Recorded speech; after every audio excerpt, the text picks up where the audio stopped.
Praise the Lord. आप सभी को जय मसीह की। आज हमारे बाइबल मनन का विषय है परमेश्वर किसे अपना घर कहता है। प्रियो, परमेश्वर का मंदिर परमेश्वर का भवन है और परमेश्वर उसे प्रार्थना का घर कहता है और इस प्रार्थना के घर में कोई भेदभाव नहीं होता। यशायाह नबी के द्वारा यहोवा ने कहा था, तुम न्याय का पालन करो, धार्मिकता का अनुसरण करो, मैं शीघ्र तुम्हारा उद्धार करूंगा, मेरी धार्मिकता शीघ्र ही प्रकट हो जाएगी। जो परदेशी यहोवा से जुड़ा हो वो यह न कहे कि यहोवा हमें अपनी प्रजा से अलग करेगा और नपुंसक भी न कहे कि मैं तो सूखा वृक्ष हूँ। जो खोजे परमेश्वर के विश्राम दिन को पवित्र जानते हैं और परमेश्वर की मर्जी के अनुसार चलते हैं, उनके विषय यहोवा यो कहता है कि मैं अपने भवन में और अपनी शहरपनाह के भीतर एक स्मारक पर उनके नाम अंकित करूंगा, जो पुत्र पुत्रियों से श्रेष्ठ होगा। मैं उन्हें एक चिरस्थायी नाम दूंगा, वो कभी मिटाया न जाएगा। तथा जो परदेशी भी यहोवा के साथ इस इच्छा से जुड़ा हो कि उसकी सेवा टहल करे और यहोवा के नाम से प्रेम रखे और विश्राम दिन को अपवित्र करने से बचे रहे और यहोवा की वाचा का पालन करे, तो उन्हें मैं अपने पवित्र पर्वत पर ले आकर अपने प्रार्थना के भवन में आनंदित करूंगा। उनके होम बलि और मेल बलि मेरी वेदी पर ग्रहण किए जाएंगे, क्योंकि मेरा भवन सब देशों के लिए प्रार्थना का घर कहलाएगा। और प्रभु यहोवा जो निकाले हुए इस्राएलियों को इकट्ठे करने वाला है, उसकी यह वाणी है कि जो इकट्ठे किए गए हैं उनके साथ में औरों को भी इकट्ठे करके मिला दूंगा। और परमेश्वर ने अपनी वाचा को पूरा किया, उसकी धार्मिकता हम पर प्रकट हुई है। वो परमेश्वर की धार्मिकता प्रभु यीशु मसीह है और परमेश्वर के अनुग्रह से ही हमारे प्रभु यीशु मसीह पर किए गए विश्वास के द्वारा हमारा उद्धार हुआ है। हम मसीह में होकर परमेश्वर की धार्मिकता बन जाते हैं। परमेश्वर की यह धार्मिकता प्रभु यीशु मसीह पर विश्वास करने से सब विश्वास करने वालों को प्राप्त होती है, उसमें कुछ भेद नहीं है। इस रीति से हम जो पहले शारीरिक रीति से परदेशी थे और शारीरिक खतना वालों के लिए खतना रहित थे और परमेश्वर की अपनी प्रजा अर्थात इस्राएल की प्रजा के पद से अलग किए हुए थे और प्रतिज्ञा की वाचाओं के भागी न थे, हम जो आशाहीन थे और जगत में परमेश्वर के बिना थे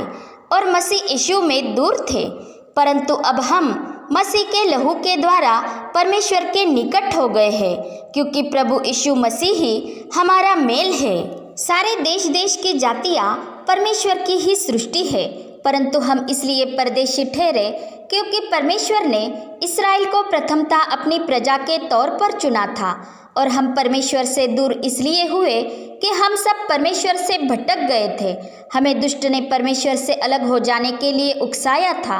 और हमें अपना दास बनाकर पाप का दासत्व करने के लिए पाप, श्राप और मृत्यु के बंधन में जकड़ लिया था। परंतु परमेश्वर ने हमें अपने परमप्रिय पुत्र के लहू से मोल लिया। उसके लहू के कारण उसने एक ऐसा प्रायश्चित ठहराया जो हमारे विश्वास करने से हम में कार्यकारी होता है और हमारे पाप के विषय में वो अपनी धार्मिकता प्रकट करता है। क्योंकि मसीह यीशु ने हमारे पापों के बदले अपने ही देह का एक ही बार का बलिदान क्रूस पर चढ़ाया, इसलिए हमारा पुराना मनुष्यत्व भी उसके साथ क्रूस पर चढ़ाया गया, ताकि पाप का शरीर व्यर्थ हो जाए और हम आगे को पाप के दासत्व में न रहे। क्योंकि जो मर गया वो पाप से छूटकर धर्मी ठहरा, और जैसे मसीह पिता की महिमा के द्वारा मरे हुओं में से जिलाया गया, वैसे ही हम भी नए जीवन की चाल चले, इसलिए कि मृत्यु की प्रभुता हम पर न हो, दूसरी मृत्यु हमारे हिस्से में न आए और हम शरीर की अधीनता में न रहे और हम मसीह यीशु में अपने एक ही सच्चे परमेश्वर को जानते हुए अनंत जीवन पाए। प्रभु यीशु मसीह ही हमारा अच्छा चरवाहा है, क्योंकि अच्छा चरवाहा ही अपने भेड़ों के लिए प्राण देता है, उन्हें भेड़िए के चंगुल से छुड़ाता है। इसलिए अब हम दास नहीं रहे, परंतु परमेश्वर के अनुग्रह के कारण हम उसके राज्य के पुत्र बन गए हैं, इसलिए कि हम उसके पवित्र आत्मा के द्वारा चलाए चलते हैं। इसलिए अब हम परदेशी और मुसाफिर भी न रहे, परंतु पवित्र लोगों के संग स्वदेशी और परमेश्वर के घराने के हो गए हैं और उस एक ही आत्मा से प्रेरित होकर हम सब विश्वासी मसीह में बढ़ते बढ़ते परमेश्वर का पवित्र मंदिर बनते जाते हैं और पवित्र आत्मा के द्वारा ही हम इस भवन में जोड़े जाते हैं, जिससे हम परमेश्वर का निवास स्थान बन जाए, जिसके कोने का पत्थर प्रभु यीशु मसीह आप ही है। इसलिए जिस कलीसिया में पवित्र आत्मा का वास होता है वो कलीसिया ही परमेश्वर का मंदिर है, क्योंकि ऐसी कलीसिया ही पवित्र आत्मा की अगुवाई में मसीह की देह बनती जाती है। जैसे हमारी देह पवित्र आत्मा का मंदिर है, वैसे ही यह मसीह की देह अर्थात प्रभु की कलीसिया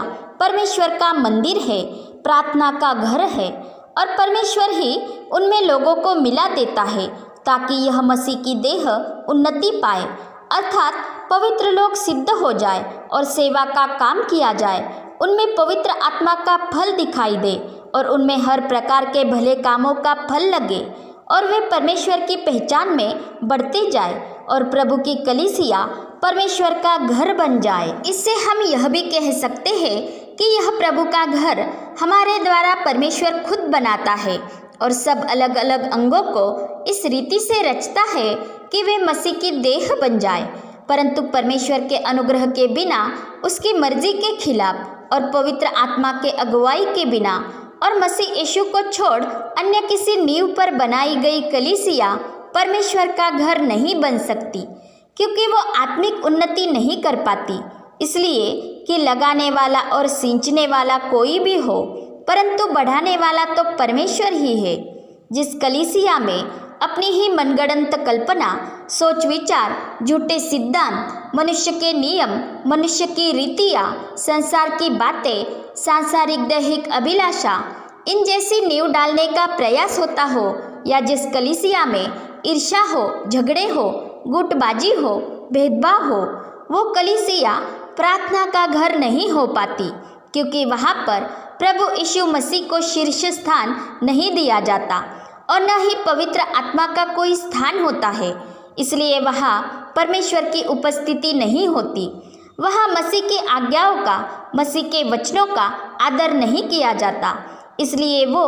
परमेश्वर का घर नहीं बन पाती। और वचन कहता है, यदि यहोवा घर को न बनाए तो उसके बनाने वालों का परिश्रम व्यर्थ होगा, क्योंकि जब अग्नि के द्वारा हर एक का काम प्रकट होगा तो उसका काम जल जाएगा और वो हानि उठाएगा। परमेश्वर का मंदिर पवित्र है और उसे नाश करने वालों पर परमेश्वर का क्रोध रहता है, परंतु जिसका काम स्थिर बना हुआ रहेगा वो मजदूरी पाएगा और उसका ही काम स्थिर बना रहेगा जिसकी नींव चट्टान पर हो, और चट्टान पर नींव वो ही रखता है जो मसीह के वचन सुनता और उन्हें मानता है, अर्थात जो मसीह के वचनों के अनुसार आचरण करता है, उन पर चलता है, अर्थात प्रभु में किए गए परिश्रम व्यर्थ नहीं होते। इसलिए प्रेरित पौलुस कहता है, परमेश्वर के उस अनुग्रह के अनुसार जो मुझे दिया गया, मैंने बुद्धिमान राजमिस्त्री की नाई नींव डाली और दूसरा उस पर रद्दा रखता है, परंतु हर एक मनुष्य चौकस रहे कि वह उस पर कैसा रद्दा रखता है, क्योंकि उस नींव को जो पड़ी है वो यीशु मसीह है, उसे छोड़ कोई दूसरी नींव नहीं डाल सकता। इसलिए हम मसीह की बातों को छोड़ संसार के ज्ञान पर चलते हुए परमेश्वर का घर नहीं बन सकते। ऐसा करने वाला अपने आप को ही धोखे में रखता है, क्योंकि भले ही कोई इस संसार में अपने आप को ज्ञानी समझता हो, परंतु परमेश्वर का भवन होने के लिए उसे इस संसार की दृष्टि में मूर्ख होना पड़ेगा ताकि वो ज्ञानी हो जाए, क्योंकि इस संसार का ज्ञान परमेश्वर के निकट मूर्खता है। और जैसे लिखा है कि परमेश्वर ज्ञानियों को उनकी चतुराई में ही फंसाता है और वो ज्ञानियों के विचार व्यर्थ करता है, क्योंकि वो जानता है कि उनके तर्क वितर्क निस्सार है। इसलिए प्रेरित पौलुस कहता है, मनुष्यों पर कोई घमंड न करे, क्योंकि सब कुछ तुम्हारा है और तुम मसीह के हो और मसीह परमेश्वर का है। इसलिए हमें परमेश्वर के ज्ञान से ही चलना है, क्योंकि जो ज्ञान ऊपर से उतरता है वो स्वभावतः शुद्ध पवित्र होता है, मिलनसार होता है, कोमल मृदभाव, दया और अच्छे फलों से लदा हुआ होता है, पक्षपात रहित और कपट रहित होता है, जिससे मिलाप करने वालों के लिए धार्मिकता का फल मेल मिलाप के साथ बोया जाता है। परमेश्वर के ज्ञान से वो ही कलीसिया चलती है जिसका मस्तक प्रभु यीशु मसीह है और जो पवित्र आत्मा की प्रेरणा से चलती है,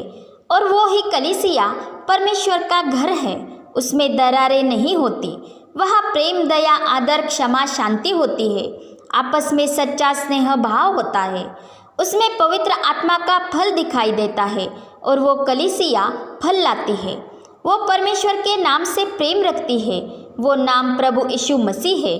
वो विश्राम दिन को अपवित्र नहीं करती, अर्थात वो कलीसिया एक मन एक चित्त होकर प्रभु के साथ संगति करती है। उनमें ईर्ष्या, क्रोध, नफरत, संदेह, इन जैसी भावनाओं का प्रवेश नहीं होता। वो आत्मा और सच्चाई से प्रभु की आराधना करती है और प्रभु के पवित्र वचन को ग्रहण करती है, जिसका प्रकाशन पवित्र आत्मा से ही आता है।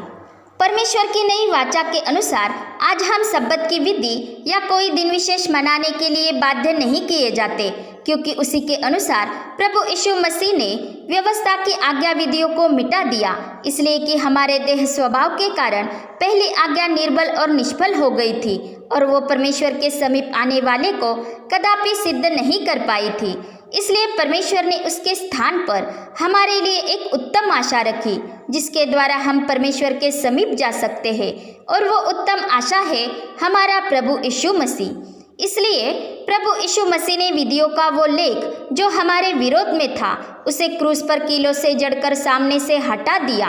और हमें परमेश्वर से अलग करने वाली उस दीवार को ढा दिया, ताकि हम मसीह में एक हो जाए और उसमें से एक नया मनुष्य उत्पन्न करके उसका मेल परमेश्वर के साथ हो, अर्थात मसीह के द्वारा ही बिना व्यवस्था के हमारा परमेश्वर के साथ मेल मिलाप हुआ है।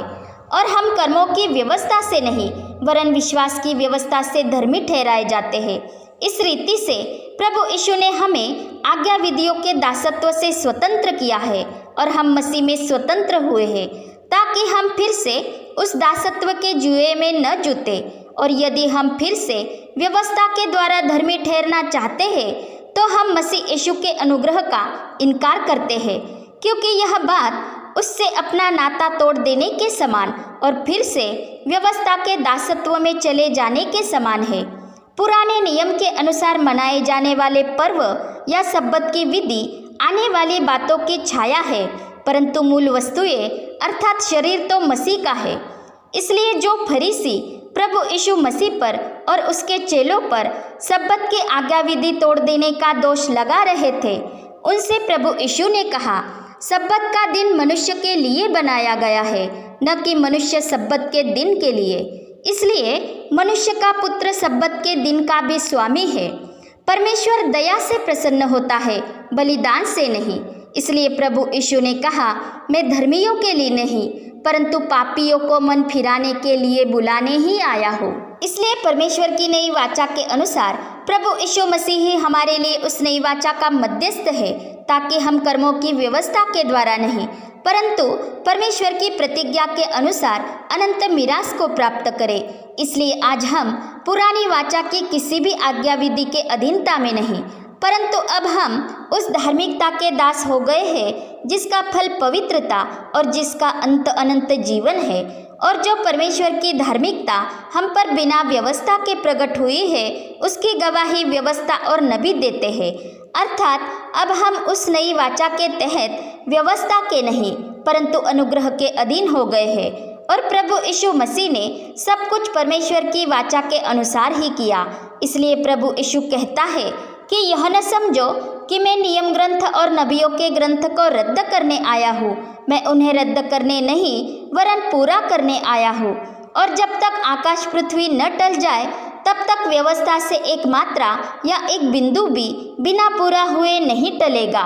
और जो खुद कहता है कि जो छोटी सी छोटी आज्ञाओं में से एक को भी रद्द करेगा और लोगों को भी ऐसा करना सिखाएगा, वो स्वर्ग राज्य में छोटा समझा जाएगा। तो क्या वो खुद आज्ञा विधियों को रद्द करके पिता के खिलाफ जाएगा?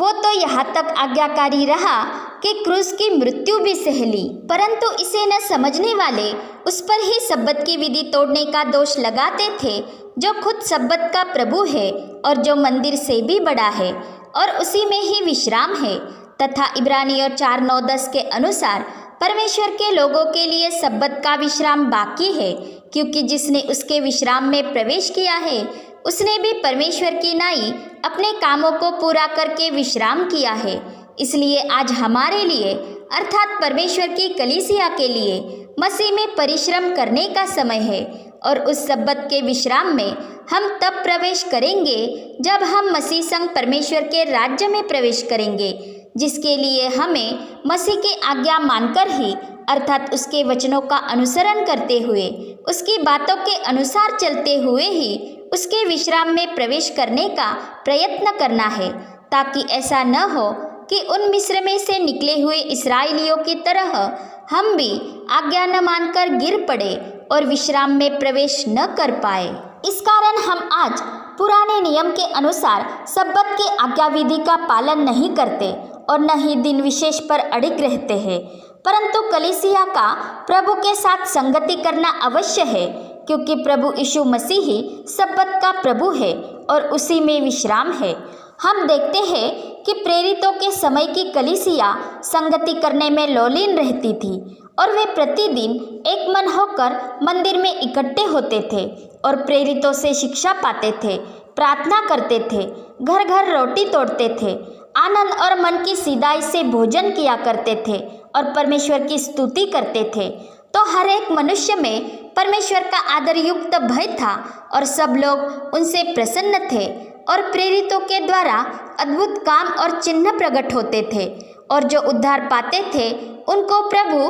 प्रतिदिन उनमें मिला देता था। हम देखते हैं कि आज भी कई सारी कलीसिया को संगति के लिए इमारत नहीं है, तो भी जब वे एक मन होकर आत्मा और सच्चाई से प्रभु के साथ संगति करते हैं तो उनमें परमेश्वर की उपस्थिति होती है, क्योंकि परमेश्वर इमारत को नहीं परंतु कलीसिया को ही अपना मंदिर जानता है, जिस कलीसिया से प्रभु यीशु ने प्रेम करके अपने आप को उसके लिए दे दिया है। इसलिए कलीसिया के लिए भी मसीह के अधीन रहना अवश्य है। जो परमेश्वर भूमि और आकाश में समा नहीं सकता वो हमारे हृदय में बसना चाहता है, तो हम उसके लिए पवित्र क्यों न बने। वो चाहता है कि हम ही उसका मंदिर बने, उसकी कलीसिया उसका अपना घर बने, सबके लिए प्रार्थना मंदिर बने जिसमें किसी के लिए भी भेदभाव न हो और परमेश्वर उस प्रार्थना भवन में आंसुओं के साथ प्रार्थना करने वालों को भी देखता है,